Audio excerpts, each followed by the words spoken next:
Hey guys, it's been a long time with the boat updates, but yeah, we finally got there. We've managed to finish her, and so I just felt like it would be a good time to do just a review and a more detailed look at it.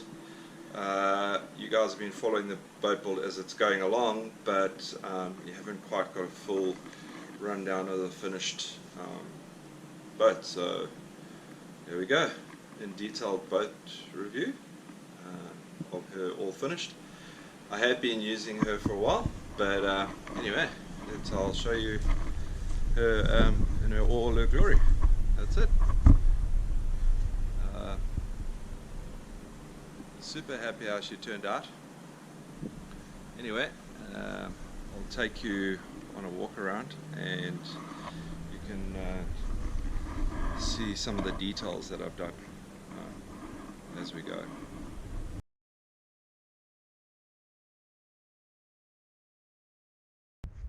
Okay, let's start in the beginning. The front of the bow, we have a bow roller and quick release here. It's pretty good. When you do a half turn, it releases whatever you have in the front here.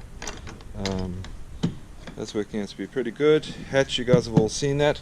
I do want to quickly show you a quick hack though. Is if you're stowing an anchor, yeah, just wrap it in a pool noodle and then a bit of duct tape, and that way when it bounces around and you're traveling along, it doesn't damage your hatch. So there you go, for free. The bow, one of the issues is we thought the bow would be a lot steeper. It's okay offshore. I have nose dipped her once, but she kind of handles like almost like a big sup. She just pops out once she nose dips. But we may have to do something about just the rail and the amount of water that does come over.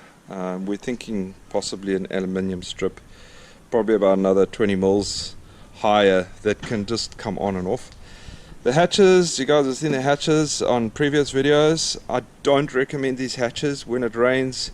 The rain seems to come in through here, which is just crazy. It's very irritating, and it's mainly through the hinges. Alright, just one rod holder on that side. These finished off really nicely, these corners. The water just runs straight off here. I've got one hole on that side there where water actually can bleed off. You'll see a small little hole in there. I don't know if you can see that.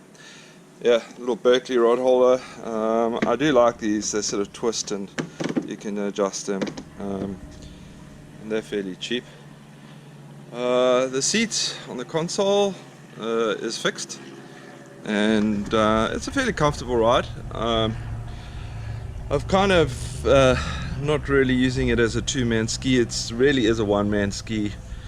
It doesn't like two-man. I mean, if you went up to 15 horsepower, it would probably go a lot better. But 9 horsepower, it gets on the plane, does about 17 knots.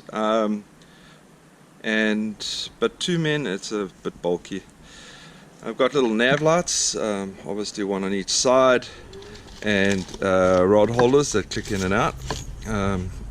There's just a strap that goes around, and then that hooks in there. It stays there, keeps all the rods in place.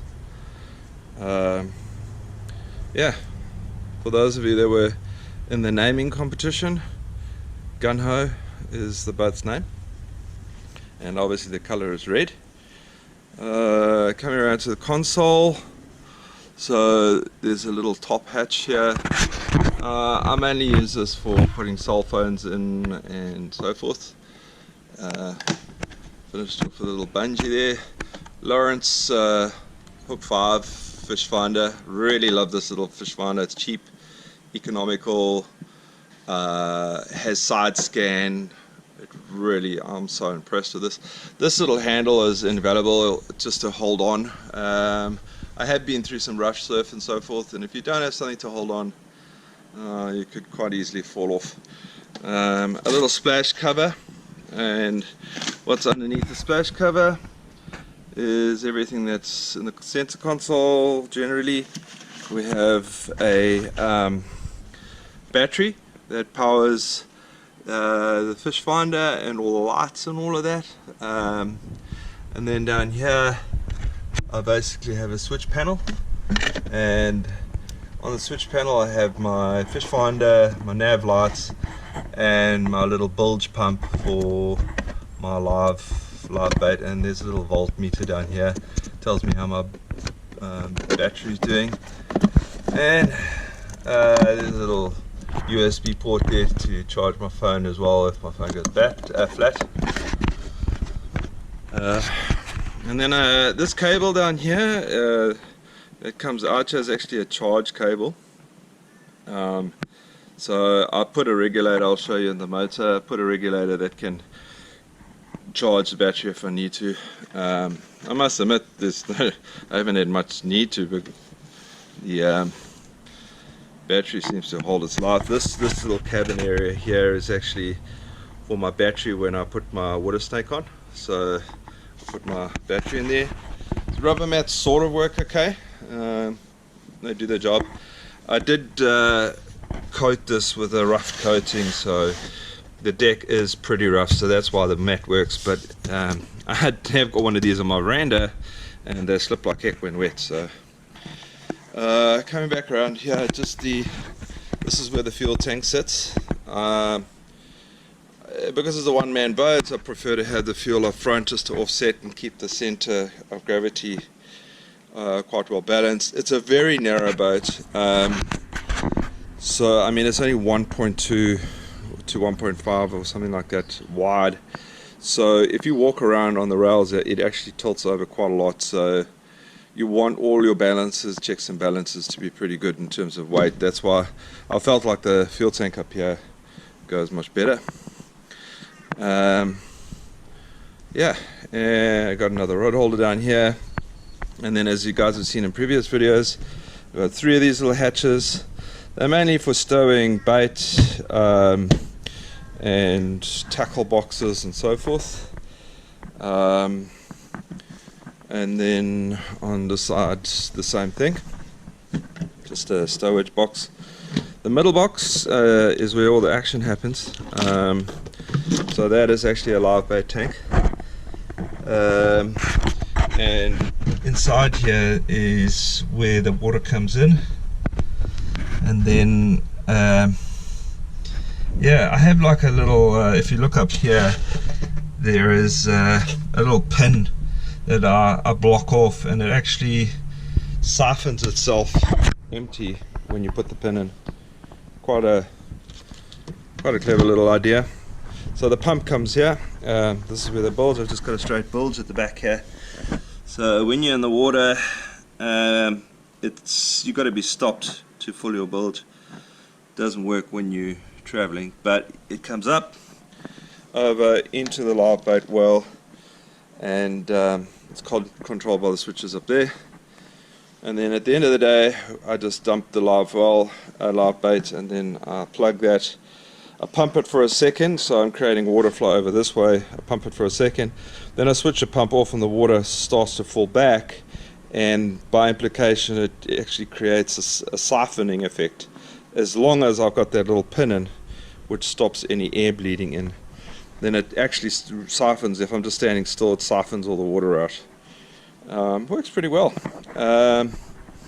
Up here, just a rear bait rod holder. I use it for baiting up. And then when I'm pulling my anchor, I've got this rear cleat here, so I get the anchor rope clipped up there. I wrap it around here once, and then I can actually pull the anchor going that way, which is far less dangerous than pulling an anchor from the bow and then tipping or rolling the boat. So just another hack: if you're pulling an anchor, you tie it up there, you tie it there, and you pull it that way. And that way, if anything happens, the boat tilts up like that, and you'll immediately notice what's going on. Right, onto the motor. Oh, and the scuppers, they are basically direct, they're just tubes that are sewed up and they're tied on. So the tube goes straight through from here, and so the water just flows straight out. There's two on either side. Like I said, I have taken a couple of waves over. I knew it was going to be a very wet boat, and I've literally filled this boat with water right up to here the other day with a wave coming over, and I would say within 15 seconds both of these tubes, they're 40mm tubes, had dumped the water straight out of it. So the principle is water comes flying out under pressure because you're going that way and the water's wanting to come out, and then as soon as you stop, the actual flap acts like a valve and shuts it off there, and so water doesn't go in. That's how it works. The motor, I only got this for $750 for Yamaha. It's pretty cheap, but there's a couple of things I've had to do to it. This is not a standard prop, it's a slightly sort of bigger prop. Just got to see what the number is again. 10. Yeah, so it's a 10, and for a two-stroke, pretty good. I've had to do the water pump on it, and then the guy that had it before me just greased his motor about like crazy. He also greased the thermostat, and the grease went into the cooling system, and really grease got everywhere and blocked it up, which is not the greatest idea. So I'll just open the motor. It's in pretty good nick for what I paid for it. Put that there. So yeah, there she is. So one of the things, like I said, I did do is I put a regulator on it. So this is the regulator. You can buy them on eBay or Amazon or whatever it is, fairly cheap. And what it does is it converts the AC that comes from the coil into DC, and then I've just taken the power straight out of that regulator. So the AC comes in, DC comes out, and I've just rigged it to this AC little panel here, and I can plug in a cable there. I have a small cable in here, and yeah, that plugs into there, and then I can use that as a charger as well. So I'm getting direct DC, sorry. The steering arm is an extension, and it's also a modified extension. So you can buy these adjustable extension arms, and you really need a fairly long arm, since you're standing right up here and you're wanting to steer the motor. You actually need a fairly long arm, but yeah, it really works well. I can turn very quickly on it, and then the only thing I'm trying to figure out is the throttle, how I can get the throttle connected up here. I've played around with a couple of linkages that grab on here, and you can move them backwards and forwards up there, but haven't come up with anything solid yet. Anyway, yeah, that's about it. Got a couple of little accessories. Obviously, knife you want very close by. The all-important beer cup holder. And I have a rod holder in the side here. I prefer fishing with a rod right next to me, so when you stand up there, I like to have the rod out at an angle here, and one very close to me, and that's my main one that I sort of keep an eye on. You can, with rod holders right at the back, I don't know why people put them at the back. You just can't hear them when they go off because of the noise of the motor and so forth. So that's the main reason why I like a rod holder so close to me. And then lastly over here, you just have an overhead light. It's a single white light that goes up when we use for fishing at night. The trailer, we had to mod quite a lot. It was a full-blown boat trailer. It's a 14 foot 3 boat, so it had the right length, but it's a very narrow boat, so you can see there was a lot of space on the sides, or too much space on the sides. So I built these little legs that help guide it on, and keep it there. So when you're winching it on, you know, these buffer on either side, and it keeps it directly over the rotors. I found that it would suddenly want to sit to the left or right, and I would just fight it all the time. And like I said, it's a solo boat, so you want to be able to do all of this solo. And then up front here, I've obviously got a new winch, and then I had to change this little platform down here. This had to be a lot shallower. Obviously, with bigger boats, they've got these big columns up here, so I had to cut all of that off, and then put this shallow little V platform and all the connection points. This D is reinforced with some steel plate underneath here, so that's pretty rock solid. Yeah, and that's about it.